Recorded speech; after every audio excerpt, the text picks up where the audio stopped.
샤오미 스마트 전기차 S7 나왔잖아. 부작 팔렸대. 28일부터 이제 시판에 들어갔는데 1분 만에 4만 대가 팔렸대. 그리고 2분 만에 7만 대가 팔렸대. 5만 대 팔리는데 27분 딱 걸렸대요. 몇 분 사이로 막 몇만 대씩 막 팔린 거잖아. 근데 이게 레이쥔 그 샤오미 설립자, 그 샤오미의 CEO, 이 사람의 독특한 마케팅 방법이야.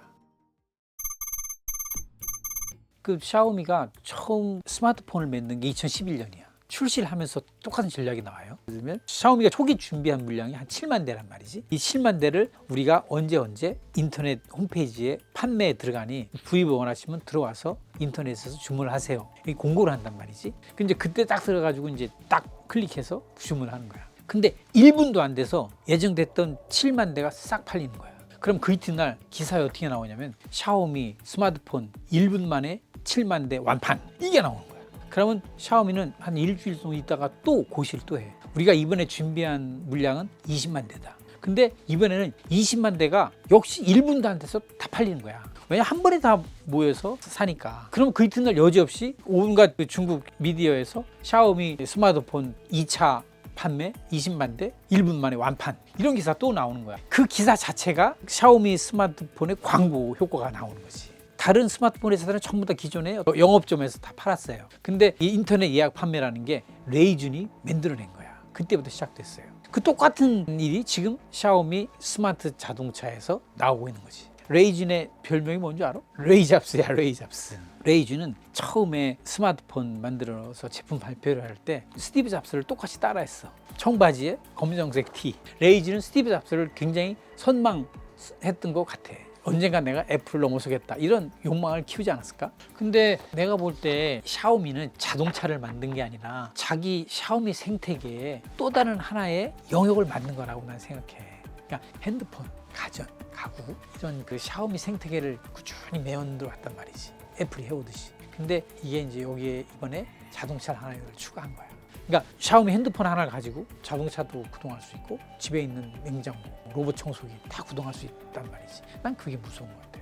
그러니까 애플은 그거 하다가 아이고 자동차는 안 되겠네, 우리가 할 게 아니었네 라고 이제 포기했단 말이지. 근데 레이준은 했잖아. 아마 레이준은 속으로 그렇게 생각할 수도 몰라. 드디어 내가 애플을 이겼다. 샤오미로 상징되는 중국의 IT 기술의 어떤 역량이 미국 현지만큼 성장했다라는 걸 보여준다고도 할 수 있지. 그 중국 미디어들은 샤오미 스마트 전기차 출시 소식을 전하면서 신질 생산력의 승리다, 이런 얘기를 많이 해요. 샤오미 자동차하고 신질 생산력은 뭔 관계일까? 오늘은 신질 생산력에 대해서 얘기를 해보자는 거야. 우리말로 옮기면 새로운 품질의 생산력, 아니면 새로운 질적 생산력, 이렇게 번역이 돼. 신질 생산력이라고 그러는 그 단어는 지난 3월 5일 중국 양회에서 중국 정부 업무 보고에 처음 등장한 이후로 오늘까지 계속 중국 주요 미디어에 헤드라인을 장식해. 시진핑 주석이 호남 시차를 갔다거나, 아니면 리창 총리가 짱시 강서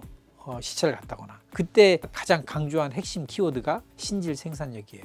그리고 지난번 베이징에 있었던 중국 발전 포럼, 그리고 지난주 해남 보아우스에 열렸던 보아우 포럼, 여기에서도 핵심 키워드는 신질 생산력이었어. 그 얘기는 뭐냐면 이 신질 생산력이야말로 오늘 중국을 이해할 수 있는 핵심 키워드가 됐다라는 말이지. 작년 한 해 중국은 서방 언론의 어떤 피크 차이나 공세에 많이 시달렸어요. 그러니까 중국 경제가 이제는 피크에 달했다, 이제는 내리막길 걸을 일만 남았다, 이렇게 계속 서방 언론들이 계속 얘기해 왔단 말이지. 심지어는 이제 중국은 결국 중진국 함정에 빠질 것이다, 아니면 일본의 잃어버린 30년을 답습할 것이다, 그런 얘기도 많이 나와요.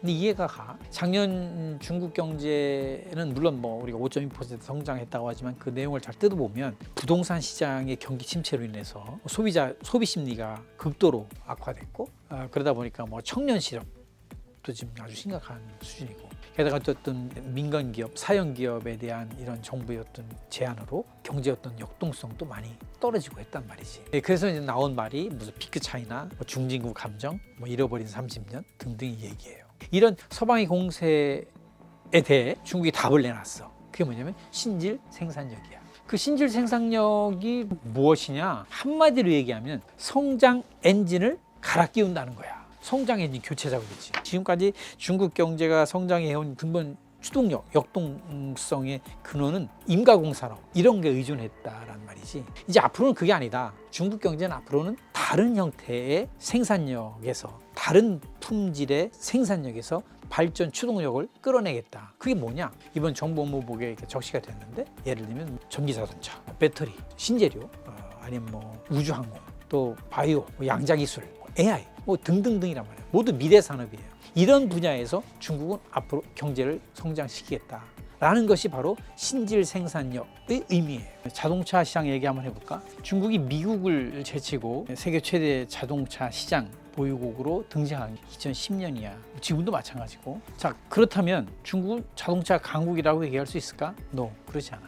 중국은 자동차 대국이라고 얘기는 할 수 있어도 자동차 강국이라고 얘기할 수는 없는 거지. 왜냐? 기술이 없으니까. 중국이 아무리 자동차를 많이 생산한다고 해서 폭스바겐이나 BMW를 능가하는 그런 자동차 기술을 가지고 있는 건 아니잖아. 자, 그런데 중국이 자동차 산업의 방향을 바꿔요. 중국 언론에 어떤 얘기가 나오냐면, 가솔린 자동차는 서방에 뒤졌지만 신에너지 자동차 이 분야에서는 우리가 서방을 추월하겠다. 그런 컨셉이 2015년 등장한 중국 제조 2025에 반영이 되고, 중국이 전기차 생산에 개발에 정부, 기업, 학계가 달려들게 되는 거지. 그 결과가 BYD의 전기차고, 엊그저께 나온 샤오미의 스마트 전기차인 거예요. 결국 자동차 분야의 생산력은 기존의 엔진이 아니라 새로운 품질의 생산력, 즉 전기차, 신에너지, 이것에서 자동차 산업의 발전 동력을 구하겠다라는 것이고, 이것이 바로 자동차 분야 신질 생산력의 의미인 거예요. 그러면 신질 생산력의 목표는 뭘까? 하나예요. 중진국 함정을 탈피하자라는 거예요. 그러니까 중진국 함정이라고 하는 건 뭐 잘 알겠지만, 저개발 국가가 성장을 쭉 하다가 중진국 단계에 와서 1인당 GDP가 뭐 한 7,000달러에서 뭐 한 12,000달러 정도? 그 정도 중진국중 수준에 와서 성장이 점체되거나 아니면 성장이 오히려 후퇴하는 이런 모습을 보인다. 그게 바로 중진국 함정이에요. 중국의 1인당 GDP가 한 12,000달러 정도 돼요. 지금 중국이 중진국 함정에 빠지느냐 아니면 그걸 돌파하고 선진국 대열로 올라서느냐, 이 기로에 서 있는 거예요.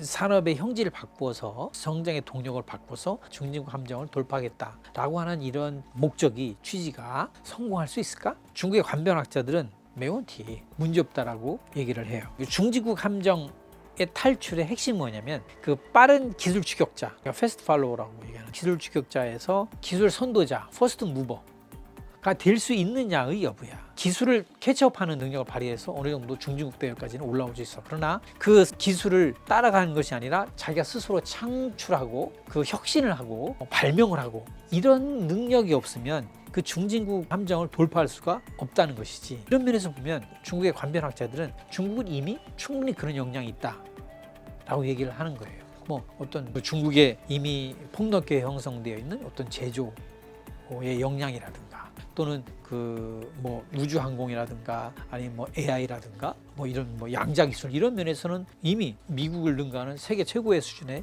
그런 기술을 가지고 있다, 뭐 이렇게 얘기를 하고, 베이징 대학의 리니프 교수라는 분이 있는데 그분이 이렇게 얘기를 해요. 중국의 AI 논문은 양적으로나 질적으로나 이미 미국을 추월해서 세계 최고 수준이다. 우리는 그 AI의 퍼스트 무버가 되기 위한 충분한 역량을 이미 갖추고 있다.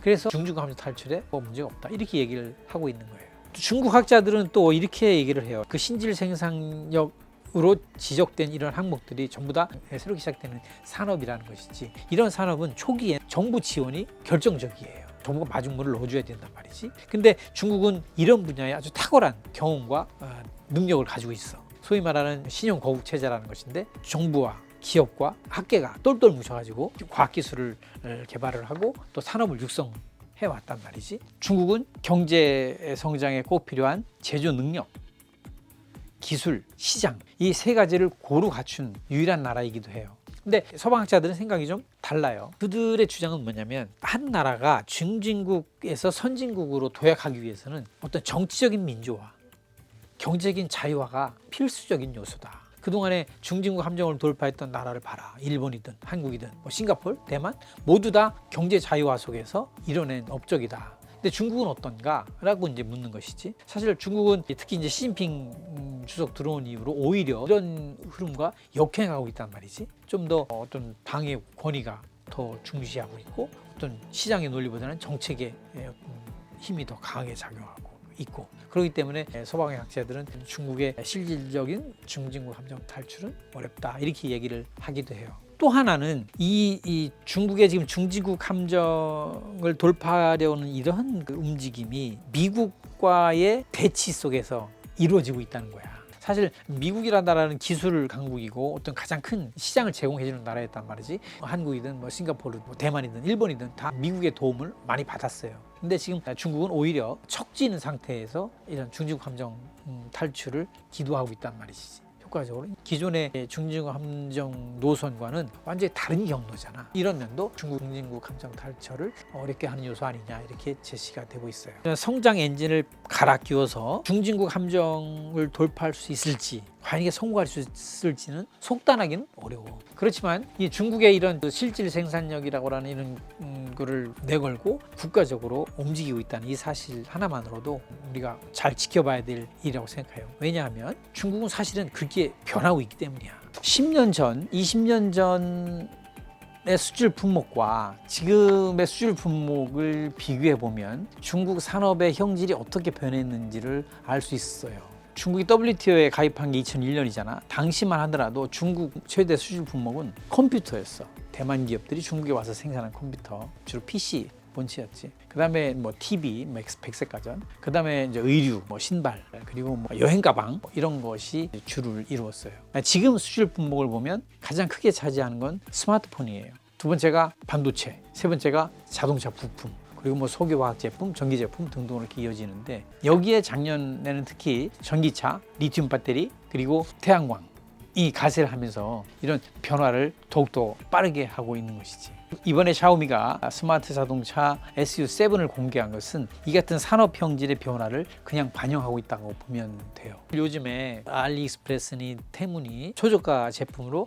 우리 시장을 공습하고 있잖아. 그래서 이제 놀라고 있는데, 사실은 이런 것보다는 이 선진 첨단 분야에서 중국이 우리보다 훨씬 더 경쟁력을 가지고, 우리보다 훨씬 더 잠재력을 가지고 우리에게 다가오고 있다는 거, 이런 걸 더 관심 있게 우려를 가지고 지켜봐야 돼요. 만약에 중국이 이런 식으로 해서 중진국 함정 탈출에 성공한다면 무서운 성진 경제체가 우리 주변에, 우리 이웃에 등장하겠구나 라는 생각이 드는 것이지. 그러니까 나는 오히려 이번 샤오미 전기차 출시 장면을 보면서 야, 중국이 정말 무서운 나라가 돼가고 있구나, 그런 걱정이 들더라고.